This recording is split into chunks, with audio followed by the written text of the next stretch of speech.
Halo semuanya, kenalin aku Anggun Melani dengan NIM 100219822271004. Oke, di sini saya akan membahas tentang kerusakan pada bahan pangan. Apa sih kerusakan bahan pangan itu? Jadi, kerusakan pangan adalah perubahan sifat fisik, kimiawi, atau sensorik pada bahan pangan yang tidak diinginkan. Nah, kerusakan pangan dapat terjadi pada bahan pangan yang masih segar maupun yang telah diolah. Nah, kalian tahu nggak apa aja penyebab kerusakan pangan? Aku kasih tahu ya. Jadi, yang pertama ada kerusakan mikrobiologis. Nah, kerusakan ini disebabkan oleh mikroorganisme seperti bakteri, kapang, dan sebagainya, sehingga terjadi pembusukan. Nah, pada umumnya kerusakan mikrobiologis ini tidak hanya terjadi pada bahan mentah, tetapi juga bahan pangan setengah jadi maupun pada bahan hasil olahan. Nah, kerusakan ini sangat merugikan loh teman-teman, dan kadang-kadang berbahaya bagi kesehatan karena racun yang diproduksi, penularan, serta penjalaran kerusakan yang cepat. Nah, contoh kerusakan mikrobiologis itu ada kerusakan pada ikan. Penyebab utama keracunan produk perikanan yang pertama ada bakteri. Bakteri seperti Salmonella, Vibrio, dan Listeria dapat mencemari ikan dan karang-karangan, terutama jika tidak ditangani atau disimpan dengan benar. Selanjutnya ada toksin alami. Beberapa jenis ikan, terutama ikan laut dalam, dapat mengandung toksin alami yang berbahaya jika dikonsumsi. Selanjutnya ada kontaminasi logam berat. Pencemaran lingkungan dapat menyebabkan akumulasi logam berat seperti merkuri dalam tubuh ikan yang berbahaya jika dikonsumsi dalam jumlah besar. Selanjutnya ada parasit.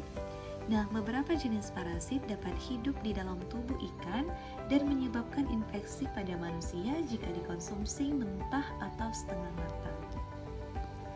Nah, lalu bagaimana sih pengendalian kerusakan mikrobiologis? Ayo sini aku kasih tahu. Jadi yang pertama, pastikan teman-teman mencuci tangan sebelum dan sesudah menyiapkan makanan. Kedua, mencuci buah dan sayuran sampai bersih. Terus, menghindari kontaminasi silang, memasak daging hingga matang, menggunakan termometer makanan untuk memastikan suhu daging mencapai 71 derajat Celcius atau lebih dari itu. Terus, menggunakan zat kimia pengawet seperti asam benzoat, sorbat, asetat, laktat, dan propionat. Selanjutnya, menggunakan metode pengolahan makanan seperti dehidrasi, pengolahan bertekanan tinggi, radiasi, dan juga penyaringan. Dan yang terakhir, menggunakan lampu UV untuk mengendalikan pertumbuhan mikroba. Nah, selanjutnya jenis kerusakan yang kedua yaitu kerusakan fisik. Kerusakan fisik disebabkan karena perlakuan fisik seperti pemanasan, pendinginan, pengasapan, dan juga pengeringan. Nah, misalnya terjadi case hardening karena penyimpanan dalam gudang basah yang menyebabkan bahan seperti tepung kering dapat menyerap air sehingga terjadi pengerasan atau membatu. Contoh lainnya itu kerusakan fisik pada sayur yang layu. Nah, kerusakan fisik pada sayur adalah kerusakan yang disebabkan oleh perlakuan fisik seperti penanganan yang kasar, pemanasan, pengeringan, dan juga pendinginan. Nah, kerusakan fisik pada sayur dapat ditandai dengan memar, luka, perubahan tekstur, busuk air, perubahan warna, serta daunnya yang kering atau layu. Dan juga bisa dilihat dari warnanya yang menguning. Ternyata tidak hanya kerusakan fisik yang terdapat dalam sayur, tapi sayur juga dapat mengalami kerusakan biologis, kimia, dan juga lingkungan. Nah, faktor yang dapat menyebabkan kerusakan pada sayur, yang pertama ada mikroorganisme seperti bakteri, jamur, dan juga yeast. Selanjutnya ada reaksi kimia seperti oksidasi, hidrolisis, atau reaksi enzimatis.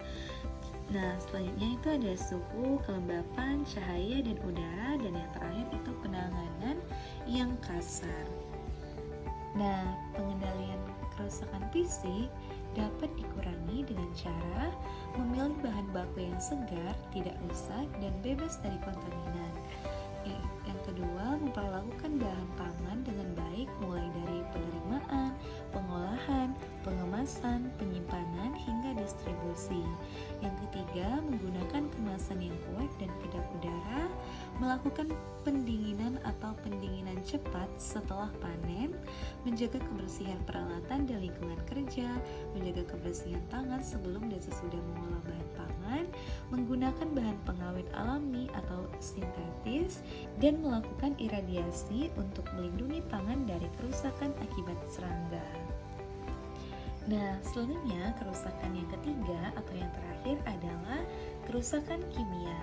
Kerusakan kimia adalah kerusakan yang diakibatkan oleh reaksi kimia seperti reaksi oksidasi, hidrolisis, reaksi enzimatis, respirasi yang terjadi dalam bahan pangan.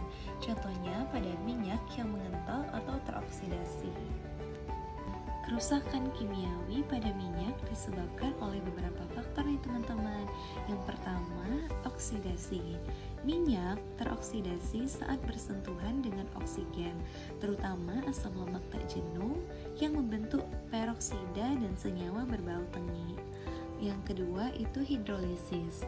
Nah, kehadiran air dalam minyak dapat menyebabkan hidrolisis yang merugikan trigliserida menjadi gliserol dalam asam lemak bebas.